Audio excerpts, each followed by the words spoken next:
Hi everyone, my name is Alyssa Mullins. I'm the brand strategist here with Pullman Marketing. I'm Preston Snyder. I'm the account manager and digital pay-per-click engineer at Pullman Marketing. And welcome to your weekly social.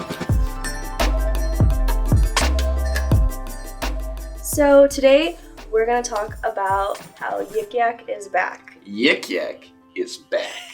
For those of you that don't know, YikYak was an app that basically allowed you to post anonymously on the app, and you could interact with people within about a 5-mile radius.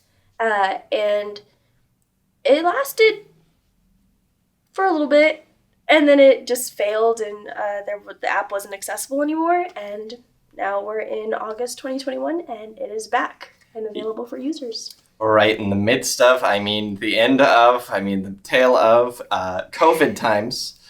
For whatever reason, it seems like they've been working on this for a while to bring it back and decided this was the time. Interesting things about YikYak in particular, the entire basis is they tried to be an anonymous social media platform. So nobody knew who you were, you didn't know who anybody else was, but it's just whoever is near you in the 5-mile radius, that's your herd, and that's who you're going to be spending your next time, however long you were all within that radius. It was pretty popular, especially in college towns or at larger events, which is what they were aiming for, is that people in close community who maybe weren't integrated into the community or wanted to meet people without meeting people, wanted to integrate there. One of the key points of their downfall, there were two things that back in 2017 caused them to shut their doors. The first was it had become kind of a harassment platform in some sense, that on every platform you're going to have people who decide bullying is going to be a good thing to do. It's an inevitability of the internet. They didn't have a good way to moderate because everything's anonymous. So there wasn't, how do you enforce that without violating the core of your company? And then they had a neat little competitor, Snapchat, who came in and did integrated features without the anonymous label on it. And they just kind of did everything better and stole that market share real quick. So there are two tiny little things that they closed the doors and said, all right, bye-bye. Yeah. And I mean, as you can see, Snapchat has been here since it opened up, and I mean, people are still using the app. I use it personally all the time, but now it's back, and they added some changes to help protect a lot of the things that happened last time. We don't want any cyberbullying, no anything like that. And so they have on their website, you can actually see something called their community guardrails. And if you were to go there and click on it, you end up seeing this really long list of rules and things that they have set up to help protect each individual user. In short, for example, you can upvote or downvote the different things that a user might say.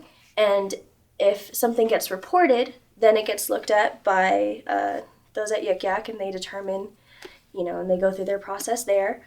The next thing is if a certain person or user ends up getting up to -5 vote points, then they are removed from the app altogether. And that's a way to help protect the community that uses the app, protect each individual person.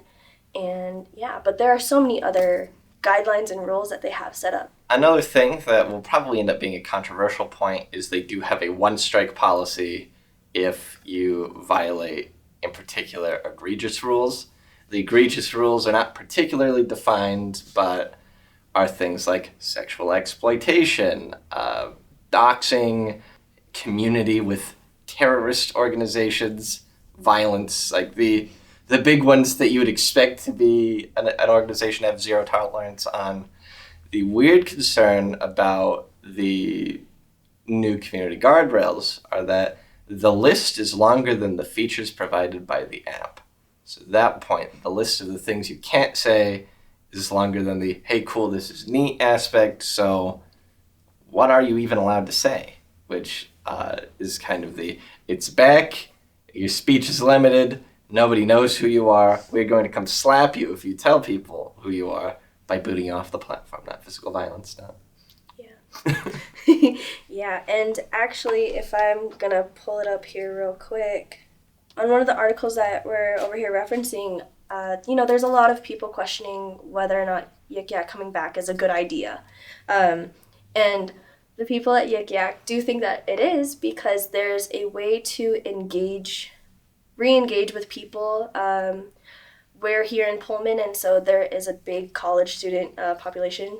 The university's just down the hill or up the hill. It took off here originally as well. Yeah. When the app launched, it was not necessarily a staple, but it definitely had a community here. Yeah. And so the overall hope is that YikYak can actually bring together local communities, the college campus, all together, since we're in a smaller area, and that 5-mile radius does stretch out pretty far, and hopefully just help people lighten the mood, bring some new perspectives, and just another place to kind of talk in a more anonymous way, though. Oh yeah, and as much as we are naysaying and raising the eyebrow at some of their decisions, on the Apple App Store, currently it is number 4 on social network with a 4-star rating so far. So it's not doing too bad being picked up. A lot of people are curious, especially probably a lot of people that used it and liked it originally are going back. And then a lot of people who are like, what? Are probably going in and exploring. They're pretty self-explanatory. The thing they want is anonymous communication with the people near you. They want to facilitate community, but they want to make sure that you're being appropriate within the community. Another feature that they have is the hot feed in addition to your regular ones. They do a rolling news feed of as things are posted. It's in chronological order. They also have another tab that is what people like, what's being upvoted a lot will show up in the feed. So if you do a real good joke or a spicy hot take, you may be featured in the hot feed section. It'll be really cool to kind of just see what happens in the next month, especially with school starting up again for a lot of college students. It'll be really interesting to see how this app performs and how people like it and what they choose to do with it, with the different community guardrails set in place, but also just, we now can, talk and do things again. So it'll be really interesting to see how all of this goes. You have social networks that do things better. Snapchat is still around. They're trying to improve on this concept. You have TikTok, which as much as it's not a social network, it is a driving definitive force of content creation and viewing. You have YouTube even trying to integrate community features. You have Instagram, who's still on fire, and even Facebook, who is still updating and trying to revamp its experience. You have all of these giants who are on the same arena trying to play around and make sure that their app is the best it can be, and then an old competitor comes back. So, yeah. Is it worth a try? Probably. They don't track your information. It's really easy for you to dip your toe in and dip out if you don't like it.